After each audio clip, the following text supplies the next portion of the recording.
Creating conversations that'll create conversations. Arrow.net. ARROE.net. All right, let's do it. Let's play it forward. These are real people with real stories. The struggle to play it forward. Episode number 517 is with the world's first female roadie, Tana Douglas. Hi, I'm good. Thank you. I'll tell you what, I wish that these venues, Live Nation and things like that, would let us go in there to watch what you guys do. I have always been fascinated with the roadies, because you build where the performers come out to play, and I've always loved that structure. Yeah, I mean, that's what it's all about, and the book Loud goes into that in detail about, what really happens behind the scenes as opposed to what people think happens behind the scenes. And it's a bit of both, but a lot of it is, about the evolution and the equipment, how we go ahead and make all this happen in a day and then get out of there and be somewhere else the next day, and the people that are involved and the artists that are involved. I mean, it's everyone playing their own part, Well, and it's teamwork, because, I mean, when we come out of these big concerts and stuff like that, you see those trucks lined up, and inside my mind, I'm going, man, if one of those trucks gets it wrong, it screws up the whole entire process. Oh, exactly. If one comes in the wrong order, there's all hell to pay, So, I mean, it's down to every little element of the show that everyone has to do their part, and they have to do it right. So it's a well-oiled machine. It's a completely well-oiled machine. I'm glad you say that, because I perform on live stages every week. And the thing is that people always come up and say, hey, can I help you out? And it's like, no, really, there's a science to everything that I'm doing. It's got to be put away exactly the way that I need to. Absolutely, because you got to get it out again the other end. And it's got to be there, the most important thing. I mean, because if it's not there at the next performance, we're screwed. Yeah, absolutely. So is there a battle plan? I mean, do you guys get together? I mean, everybody on the team, and you go, okay, this is the actual layout. It has to be this way. It's got to be in this box, and especially with the chords. Oh, my God, the chords. And don't wind them the wrong way either. Yeah, there is, but each department is responsible for their department, and then that's overseen and pulled together and what's the best plan? How do we get these people in first? We need these 6 trucks over here. We need those 6 trucks over there. You've got everything from, a site manager, depending if it's an outdoor show or an indoor show. Some tours now have truck wranglers that just look after the 40 to 60 trucks that are coming in each day.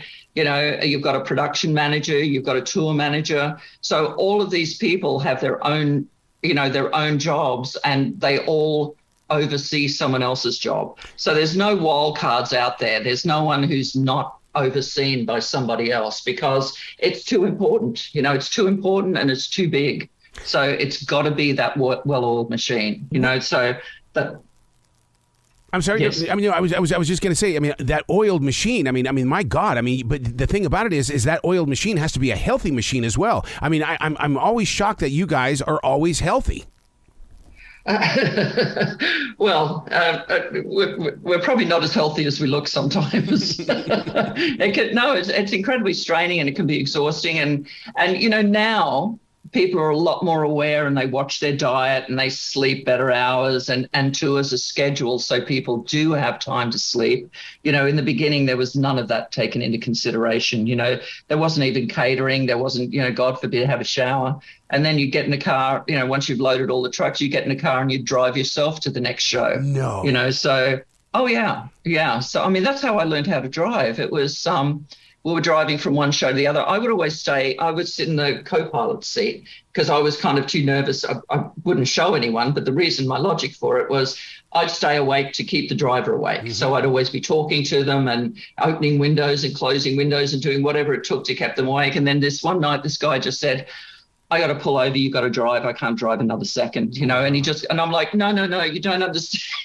And by the time he's already got around to my side and pushed me over, and he was asleep as soon as he sat down, he was asleep. And I'm sitting there going, well, I've been watching them do it for months. I guess I could do this. So I did. I just drove. Wow. And luckily it was an automatic.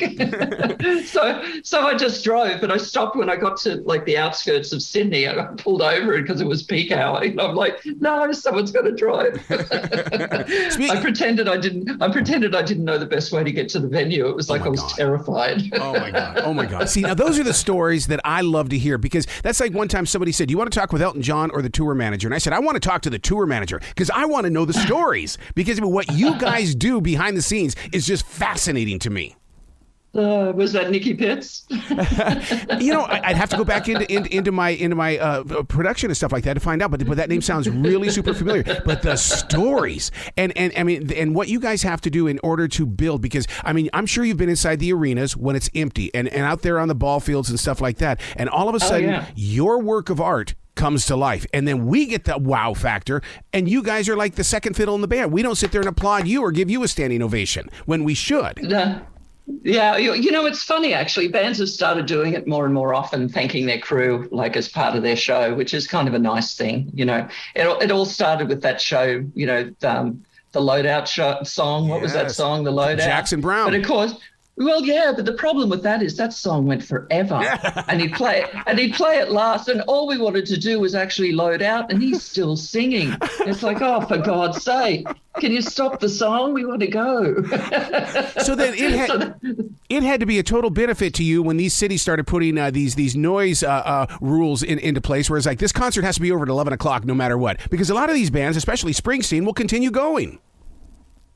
Well, yeah, but it's more money, isn't it? They didn't want to pay the penalties. It was no consideration to us whatsoever. But we can say thank you for it. But it was definitely nothing to do with us. It wasn't, oh gosh, if we finish on time, they'll actually get to get some sleep tonight. No, that wasn't even part of the deal. It was like, well, we're going to fine you if you go over. Oh, well, okay, we'll finish. Whereas we've gone, please come off on time. Please come off on time. We've got an 8-hour drive. We're not going to make it on time. We're going to be late at the next place. There they are, hours later, still playing. It's like, oh, God. Did you guys have to play by any of the crazy rules? There have been some times where people say, okay, well, you're done performing. You have to be off this premises by a certain time. And if we weren't, we were locked in. Did you ever have to do something like that? I've never been locked in anywhere. I've always had multiple trucks that could have gone right through any door that would lock us in. So, you've got to be careful who you say you're going to lock in. Because some of us will take it the wrong way. Oh, my God. We were at a performance in Uptown Charlotte, and literally the door that we needed to get out was locked, and I had to crawl through this space to go out and just get some help, because we were locked in the bottom of the building. Oh my God, no, that's a weird. So you don't do that to a road crew, because they'll find a way to actually take the wall off or something. It's like, oh, you want to play that game? Oh, we can do that. That's going to be fun. So when you're out on the road, are you like the musicians and you have to sit there and say, where are we at again? I have no idea what town we're in. Oh, okay. Yeah, absolutely. I mean, here's an example. I fell asleep in Schiphol Airport, which is in Amsterdam, and I actually woke up at London Heathrow in a black taxi. It was like, what happened? But that's how exhausted I was. It was the last show was in Amsterdam. We were all living in London. I was working for a British band at the time. And it was hilarious. I don't know how they got me from whatever position I ended up in Schiphol Airport, because we got delayed. The flight got delayed for like 3 hours. And that's the last thing I remember was hearing the flight's delayed. So they got me through customs in Amsterdam, through customs in the UK, into a cab. And I wake up going, where am I? They're in London. Oh, okay, cool. Here's my address. Thank you. So when you got the layout of a tour, because we're just starting our fall tour right now. We won't come off the road until the end of December. I mean, it's one of those where you look at the first performance, you go, oh, my God, we've got 3 months of this. Did you ever find yourself in a position like that, too, where you had to mentally really get involved with where you were going to be going over the next 3 months? We usually don't look at it. You probably look. I mean, what I do is I look at the first date and the last date, and you look at what's in the middle along the way. Unless you're on an Ozzy Osbourne tour and they refuse to give you an itinerary. Oh no! Because because you haven't got any days off, and they know if you see you haven't got any days off, you'll all quit. So there's certain, there's good and bad things with having an itinerary. Now, one of the things that you cover inside this book, and I'm so proud of you for doing this, is that you cover the idea of the hashtag Me Too moment was 40 years away from where you stood. I'm so sorry that you had to go through any of that through your career. Yeah, people say this and it's not a cop-out, but it was a totally, completely different thing, and you didn't understand. I mean, I gave as good as I could get, I gave as good as I got. If someone would come at me, there's different ways to handle situations. My first go-to would be to make a joke, because I've got quite a quick wit, and I can be like, my one-liners are quite zingy. So, I just say something, like that. And if that didn't stop them, if they weren't smart enough to realize then it was fair game, so, I just gave as good as I got. I had people looking after my back. So, good. All said and done, I've survived. Well, I can't imagine what you went through in the way that, so many times, and it's happened in the radio industry, they assume that you're the groupie, and I would look at them and say, I built that damn stage over there. I built that stage. I've had that so many times trying to get backstage or something, and it's like, a typical example, I was with AC/DC, and it's like, I'm heading to the stage, and the guy's like, no, little girl, you can't come in here. And me, I was still quite new at the time, quite green. And I'm like, no, you don't understand. I'm with the band. And they're like, well, you best go find them then. You go play with the band. And, we're doing men's stuff over here, And it took a guy who, like, one of the people who I knew yelled down from the stage, no, mate, let her in. She's with us. No, it didn't matter what I said. He wasn't going to listen. He was having none of it. But the minute one person said, no, she's cool, let her in, he was like, oh, okay, boom. And it's like, what am I here, chop liver? Well, do roadies have Spinal Tap moments as well, where it's like, everything seems to be going great, and all of a sudden it's like, uh-oh, what the hell just happened there? Where do you think it came from? Oh, yeah, right? That's actually a documentary. They just changed the names. So true. Yeah. It's like Richie Blackmore's Rainbow, when the first Rainbow they built didn't fit into any of the venues. It was hilarious. We'd find out, I was doing Whitesnake at the time, and we were leapfrogging each other. So we'd always mess with the Rainbow because they'd leave bits of it behind. So we'd always do stuff to it. Oh my God. And then they'd come back and get really upset when they found the pieces that were missing.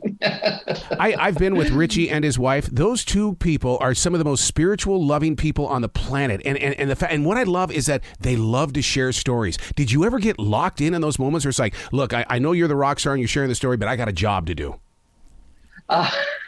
Yeah, some of them are talkers. Yeah, definitely. Absolutely. And it's like you're kind of trying to nudge them along so they're kind of following where you've got to be because you don't want to be rude, and it's like, but then there's others where you actually go out of your way to sort of find them because they tell such great stories, so it works both ways. Well, how did you repair the broken body? Because, when I set up the next 3 days, I'm in so much pain. How did you get yourself, in shape and repair things? I'm a swimmer. Oh. So I've always swum, so I think that's helped. I never tried anything to keep myself fit. I'd survive on things called Baroccas, which are an Australian fizzy vitamin thing that was only known to Australia for decades and decades and decades. Now the rest of the world's caught on and copied it, not as efficiently, but they were like a mega vitamin B boost. So I'd live on Baroccas and, go swimming on days off and, stuff like that. But I never looked after my health. So I'm quite lucky, quite amazed I'm still here, to be honest.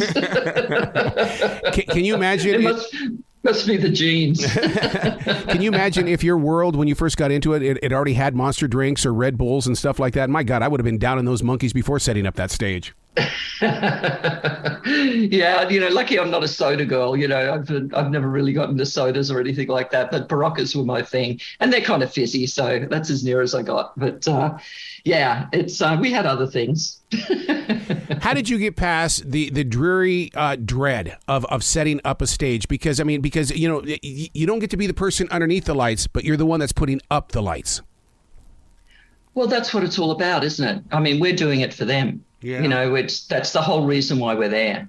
You know, we're not there for ourselves. We're not there for our egos. You know, we're there for them. You know, we're there to make them look good. We're there for when the audience comes in to go, oh my God, look at that. This is going to be amazing.